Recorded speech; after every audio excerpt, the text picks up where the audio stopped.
Hai semuanya, sebelumnya perkenalkan nama saya Indah Putri Safina, mahasiswa Universitas Teknokrat Indonesia dengan NPM 224111074. Jadi di sini saya akan menjelaskan sedikit materi mengenai rumus dan perhitungan rasio keuangan. Ada beberapa rumus rasio probabilitas yang digunakan dalam analisis keuangan, dan berikut adalah beberapa rumus umum untuk rasio probabilitas. Yang pertama ada return on equity, yang kedua ada return on asset, dan yang ketiga ada return on sale. Untuk return on equity, rumusnya adalah laba bersih dibagi ekuitas dikali 100. Return on equity mengukur tingkat pengembalian yang diperoleh pemegang saham dari ekuitas mereka dalam perusahaan. Ini memberikan gambaran tentang sejauh mana perusahaan memanfaatkan modal yang diinvestasikan oleh pemegang saham. Lalu yang kedua ada return on asset. Di sini rumusnya laba sebelum bunga dan pajak dibagi total aset dikali 100. Return on asset mengukur seberapa efisien perusahaan dalam menghasilkan laba dari aset yang dimilikinya. Ini memberikan gambaran tentang sejauh mana perusahaan dapat menghasilkan laba dari aset yang ada. Lalu yang ketiga ada return on sales. Di sini rumusnya ada laba operasional dibagi pendapatan kotor dikali 100. Return on sales juga dikenal sebagai operating profit margin, mengukur seberapa besar laba operasional yang dihasilkan dari pendapatan kotor sebelum memperhitungkan beban bunga dan pajak. Ini memberikan gambaran tentang efisiensi operasional perusahaan. Dalam 3 rasio yang baru saja saya sebutkan, hasilnya diukur dalam persentase yang membantu dalam memahami sejauh mana perusahaan menghasilkan laba atau tingkat pengembalian yang diperoleh dari aset dan ekuitas. Semakin tinggi nilai-nilai ini, semakin baik kinerja perusahaan dan dalam memanfaatkan sumber daya dan menghasilkan laba. Namun, interpretasi rasio ini juga tergantung pada industri dan perbandingan dengan perusahaan sejenisnya.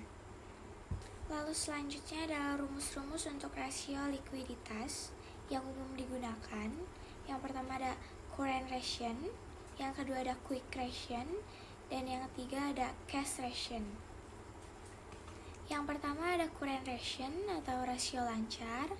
Di sini rumusnya current ratio sama dengan aset lancar dibagi kewajiban lancar.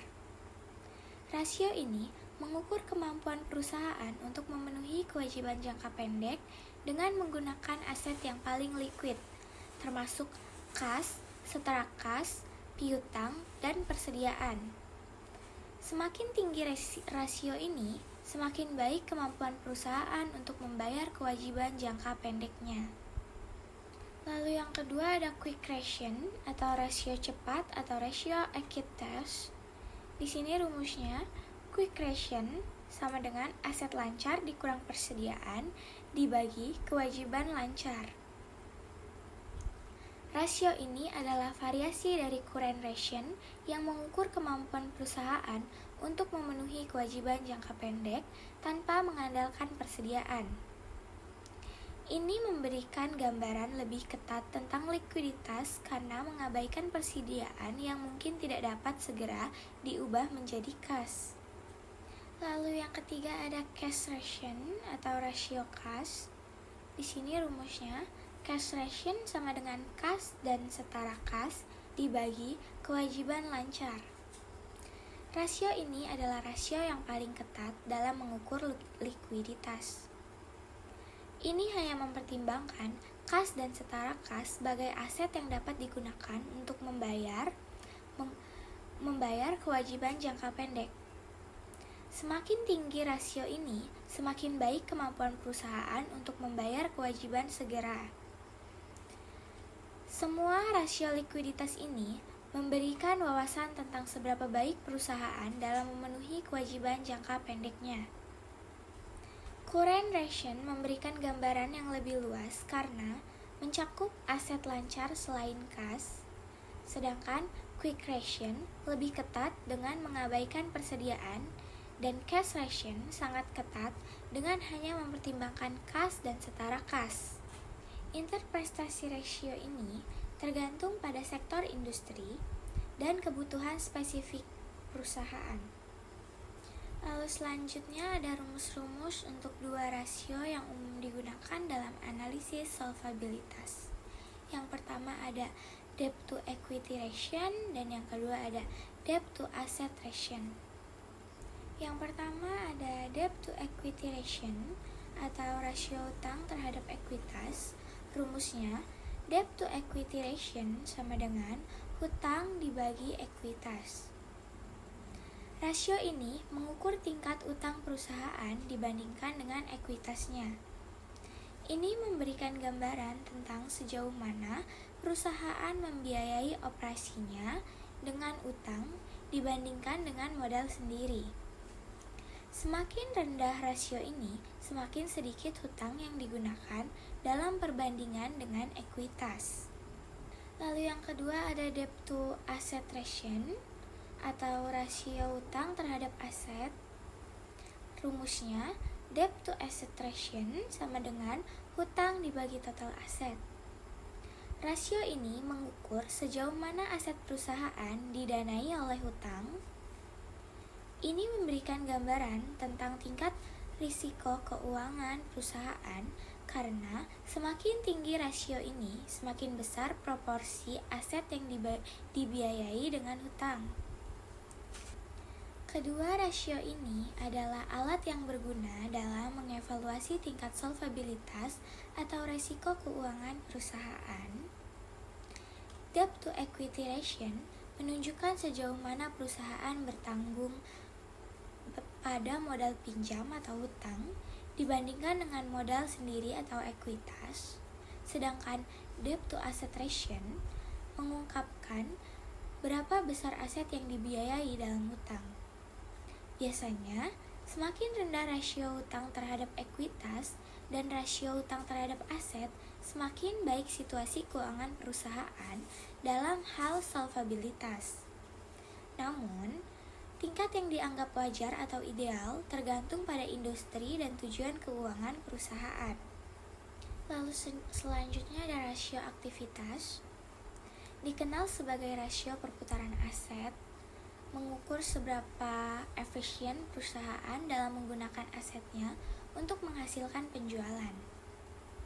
Ada beberapa rasio aktivitas yang dapat digunakan, dan berikut adalah beberapa rumus umum untuk rasio aktivitas. Yang pertama ada rasio perputaran piutang atau account receivable turnover. Rumusnya, penjualan kredit bersih dibagi rata-rata piutang. Rasio ini mengukur seberapa sering perusahaan mengumpulkan piutangnya selama periode waktu tertentu. Semakin tinggi rasio ini, semakin efisien perusahaan dalam mengelola piutangnya. Lalu yang kedua ada rasio perputaran persediaan atau inventory turnover. Rumusnya, biaya barang yang terjual dibagi rata-rata persediaan. Rasio ini mengukur seberapa sering perusahaan menjual atau mengganti persediaan selama periode tertentu. Semakin tinggi rasio ini, semakin efisien perusahaan dalam mengelola persediaan. Yang ketiga ada rasio perputaran aset total atau total asset turnover. Rumusnya, penjualan kotor dibagi total aset. Rasio ini mengukur seberapa efisien perusahaan dalam menggunakan total asetnya untuk menghasilkan penjualan. Semakin tinggi rasio ini, semakin efisien perusahaan dalam mengelola asetnya.